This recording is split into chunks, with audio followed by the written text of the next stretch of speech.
Assalamualaikum warahmatullahi wabarakatuh. Apa kabar anak-anakku sekalian kelas 5 Tolha bin Ubaidillah? Semoga kalian selalu sehat dan tetap semangat ya belajar di rumah. Dan jangan lupa tugas-tugas yang ibu berikan itu harus wajib dikerjakan, karena ini akan menambah nilai kalian sendiri saat sudah melaksanakan ulangan semester. Nah, di sini Ibu akan bahas tentang tema 5D, subtema 1, yaitu peredaran darahku sehat, pembelajaran pertama. Sebelum Ibu menjelaskan, Ibu akan memberikan tujuan pembelajarannya. Yang pertama, dengan informasi siswa dapat menjelaskan organ peredaran darah dan fungsinya pada manusia. Yang kedua, dengan membaca, siswa dapat menjelaskan pengertian dan ciri-ciri pantun. Mari anak-anak kita buka buku kalian di halaman 2 dan 3. Di sini Ibu menjelaskan organ peredaran darah dan fungsinya pada manusia pada IPA. Jantung dan peredaran darah merupakan bagian dari sistem peredaran darah manusia. Dokter biasanya memeriksa denyut jantung dengan stetoskop. Jantung berfungsi untuk memompa darah.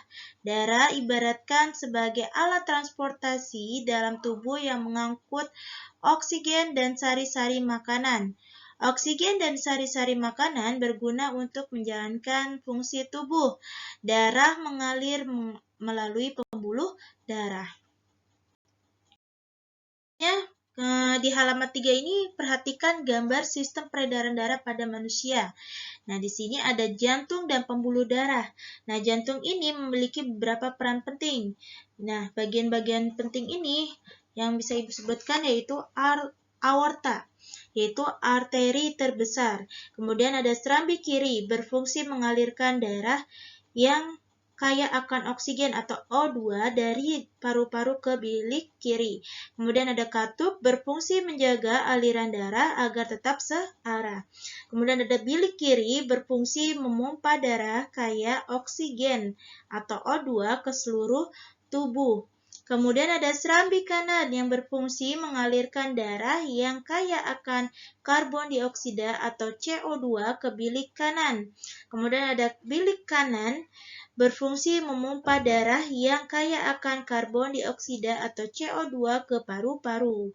Nah, di sini ada arteri juga di bagian bawah dari jantung ya, ada vena. Nah, vena ini adalah yang akan membantu peredaran atau memompa darah dari jantung ya. Nah, kemudian di sini ada pembuluh darah. Pembuluh darah ini meliputi jantung, pembuluh nadi atau arteri, ada pembuluh balik atau vena. Nah, kemudian di sini ada rongga pembuluh darah dan sel darah merah. Nah, jantung dapat mengembang atau relaksasi dan menguncup atau kontraksi. Cara kerja jantung yaitu pertama, pada saat jantung berelaksasi, jantung menerima darah. Yang kedua, darah dari seluruh tubuh masuk ke serambi kanan, sedangkan darah dari paru-paru menuju serambi kiri. Serambi berkontraksi dan darah dari serambi dipompa ke bilik kanan dan ke bilik kiri. Yang keempat, darah yang ada di bilik kanan dipompa ke paru-paru. Yang kelima, darah yang ada di bilik kiri dipompa ke seluruh tubuh. Yang terakhir, keenam adalah dari jantung, darah dipompa ke seluruh tubuh melalui pembuluh darah. Nah, pembuluh darah pada manusia ini dibedakan menjadi 3 macam. Maaf ya anak-anak, salah penyebutan tadi. Nah, yaitu apa aja 3 macamnya ini? Pembuluh darahnya itu adalah pembuluh nadi atau arteri. Kedua, pembuluh balik atau vena. Yang terakhir ada pembuluh kapiler.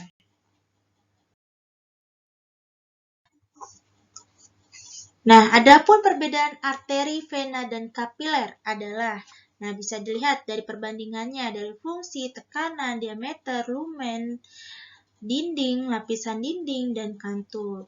Nah, di awal ini fungsinya arteri mengirim darah dari jantung. Sama ya, vena juga sama mengirim darah dari jantung. Nah, kapiler itu adalah pertukaran, jadi dia bertukar saat memompa darah ya, atau mau pertukaran material dengan jaringan. Nah, yang kemudian tekanannya itu tinggi pada arteri dan vena, sedangkan pada kapiler itu rendah.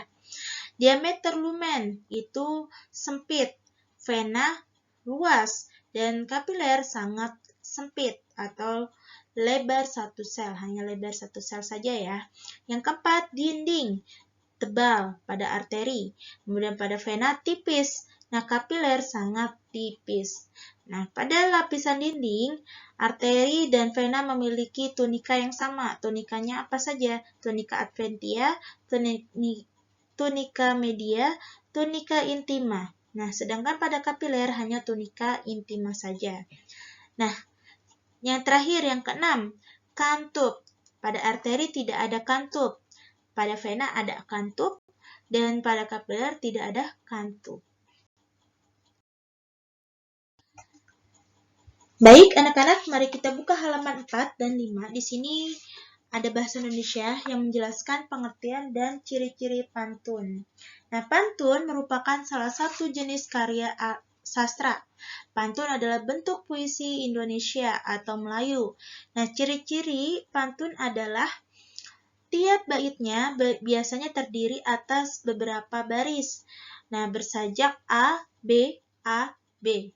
Nah, ketiga, dalam setiap baris terdiri 8-12 suku kata. Keempat, baris pertama dan baris kedua disebut sampiran untuk mengantarkan rima. Jadi pengungkapan atau ekspresinya ya, anak-anak di situ jadi dinamakan sampiran. Yang kelima, baris keempat dan kelima disebut isi yang merupakan tujuan atau maksud dari pantun. Nah, ini adalah tujuan dari isi pantun tersebut. Nah, ini ada contoh ya anak-anak. Di sini ada danau desaku jernih dan lebar, seperti yang ada di buku kalian di halaman 4. Indahnya sungguh tiada tara, mencegah adalah tindakan benar, terlanjurnya sakit, mahal obatnya. Nah, di sini yang pertama merupakan kalimat sampiran, A-nya. Indahnya sungguh tiada tara, masih sampiran. Nah, ini pengungkapan ya, pengungkapan. Jadi, ungkapan yang tadinya biasa menjadi berlebihan. Nah, mencegah adalah tindakan benar. Ini adalah isi. Isi maksud dari kata pertama tadi, dari danau desaku jernih dan lebar. Berarti mencegah adalah tindakan benar. Nah, kemudian ada lagi di terakhir, kalimat terakhir ini adalah terlanjurnya sakit, mahal obatnya. Jadi indahnya sungguh tiada tara, terlanjurnya sakit, mahal obatnya. Ini adalah termasuk isi. Ya, anak-anak. Semoga kalian bisa paham. Demikian yang bisa Ibu sampaikan pada pembelajaran 1 ini. Sekarang kalian kerjakan tugas paket kalian di halaman 4, 5, dan 6. Langsung di buku paket kalian ya, masing-masing langsung dikerjakan. Kalau nggak muat seperti yang Ibu sampaikan sebelum-sebelumnya, kalian tulis di kertas selembar, langsung di staples di buku saja. Nah, kalau apapun yang Ibu jelaskan ini ada penting, bisa kalian garis bawahi buku kalian di buku paket kalian masing-masing ya anak-anak. Akhir kata, wabillahi taufiq walhidayah. Wassalamualaikum warahmatullahi wabarakatuh.